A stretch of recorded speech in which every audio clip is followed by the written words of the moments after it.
ভারতের ৫১৪ রানের বড় লিডের পর ব্যাটিংয়ে নেমে শুরুটা ভালোই করে বাংলাদেশ। জাকির হাসান ও সাদমান ইসলামের জুটিতে উইকেট না হারিয়ে দলীয় ৫০ পার করে টাইগাররা। এরপর জাকিরের বিদায়ে ভাঙে এই জুটি। বুমরার বলে জয়সওয়ালের দুর্দান্ত একটা ক্যাচে বিদায় নেন জাকির। তিনি করতে পারেন ৩৩ রান। জাকিরের পর বাংলাদেশ হারায় সাদমানের উইকেট। এবার দুর্দান্ত ক্যাচ শুভমন গিলের। বোলারের নাম রবিচন্দ্রন অশ্বিন। ভারতের মাটিতে বাঁহাতিদের জন্য অশ্বিনকে সবচেয়ে শক্তিশালী বোলার হিসেবে আখ্যায়িত করেন ধারাভাষ্যকার তামিম ইকবাল খান। সাদমান বিদায় নেন ৩৫ রান করে। দুই ওপেনারের বিদায়ের পর জুটি বাঁধেন নাজমুল শান্ত ও মুমিনুল হক। শান্তকে উইকেটে রেখে বিদায় নেন মুমিনুল হক। প্রাকৃতিক ও নিরাপদ জিরোক্যাল ক্লাসিকের সাথে এখন পাওয়া যাচ্ছে জিরোক্যাল স্টেভিয়া। তামিমকে সঠিক প্রমাণ করে বাঁহাতি মুমিনুল উইকেট হারান অশ্বিনের বলে। বোল্ড হওয়ার আগে করতে পারেন মাত্র ১৩ রান। ৩টা উইকেট হারিয়ে বিপদে পড়ে বাংলাদেশ। বাঁহাতিদের পর ডানহাতি মুশফিকের উইকেট তোলেন অশ্বিন।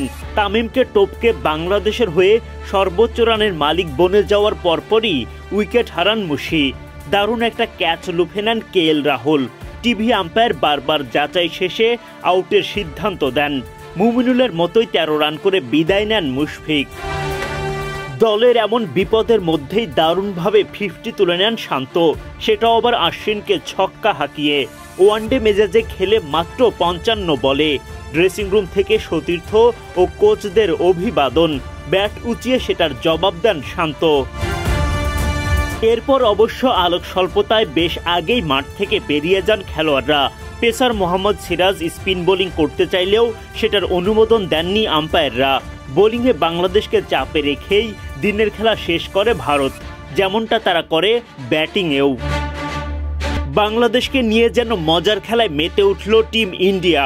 শুভমন গিলের অপরাজিত সেঞ্চুরিতে ভর করে ৫১৪ রানের বড় লিড ভারতের।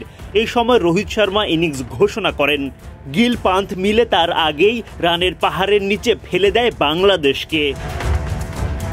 দুর্দান্ত ব্যাটিংয়ে সেঞ্চুরি তুলে নেন ঋষভ পান্থ। গ্যালারি থেকে ড্রেসিং রুম অভিনন্দন পান সবখান থেকেই। বিরাট কোহলি করেন করতালিতে সিক্ত। পান্থ নিজেও দেখান রাজসিক উদযাপন। এরপরই অবশ্য মেহেদী হাসান মিরাজ তুলে নেন তার উইকেটটা। নিজেই লুফে নেন দারুণ একটা ক্যাচ। যদিও সেঞ্চুরির আগেই আউট হতে পারতেন পান্থ। সাকিব আল হাসানের বলে ছক্কা হাঁকাতে গিয়ে ব্যাটে বলে ঠিকঠাক করতে পারেননি ঋষভ পান্থ। বল উঠে যায় শূন্যে। ক্যাচের জন্য দৌড় শুরু করেন অধিনায়ক নাজমুল শান্ত, তবে মিস করে ফেলেন তিনি। শান্তর এমন কাণ্ড নিয়ে রোহিত জাদেজাদের রসিকতা। জাদেজা তো রীতিমতো অভিনয় করে দেখান শান্তর ক্যাচ ফেলার দৃশ্য। হাসতে থাকেন অধিনায়কের সঙ্গে। ভারতের ড্রেসিং রুমে যতটা হাসি, বাংলাদেশ শিবিরে ততটাই দুঃখ। সাকিবের চোখে মুখে একরাশ হতাশা। আঙুলে সার্জারির কারণে বল গ্রিপ করতে কষ্ট হয়, তারপর এভাবে উইকেট মিস, তার জন্য বড্ড হতাশার। ভারতের বিপক্ষে মহাচাপে বাংলাদেশ, অথচ সেভাবে বোলিংয়ে দেখা যাচ্ছে না সাকিব আল হাসানকে।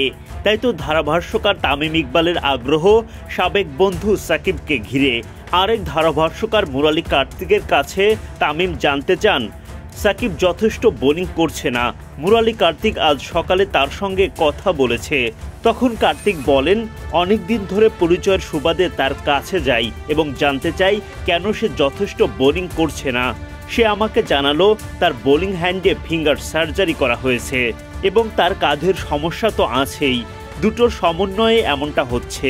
এসব কারণে সে যথেষ্ট বোলিং করছে না বা কার্যকরী হচ্ছে না। প্রথম ইনিংসে মাত্র ৮ ওভার বোলিং করেন সাকিব। দ্বিতীয় ইনিংসেও কালে ভদ্রে আসছেন বোলিংয়ে। ভারতের বড় লিডের বোঝা মাথায় নিয়ে ৩ নম্বর দিনে মাঠে নামে বাংলাদেশ। দিনের শুরু থেকেই টাইগার বোলারদের ওপর চড়াও হতে থাকেন শুভমন গিল ও ঋষভ পান্থ। দুজনে মিলে গড়ে তোলেন দারুণ এক জুটি। বাউন্ডারিতে শুভমন গিল তুলে নেন 50। গিলের প্রশংসায় তখন পঞ্চমুখ হয়ে ওঠেন ধারাভাষ্যকার তামিম ইকবাল খান।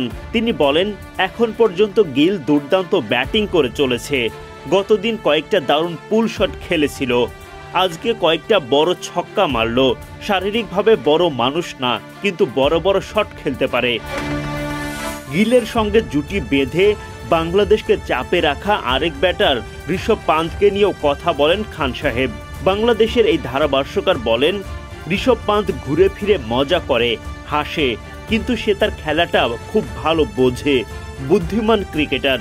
একজন তরুণ ব্যাটারের জন্য ম্যাচের পরিস্থিতি বোঝা খুবই গুরুত্বপূর্ণ।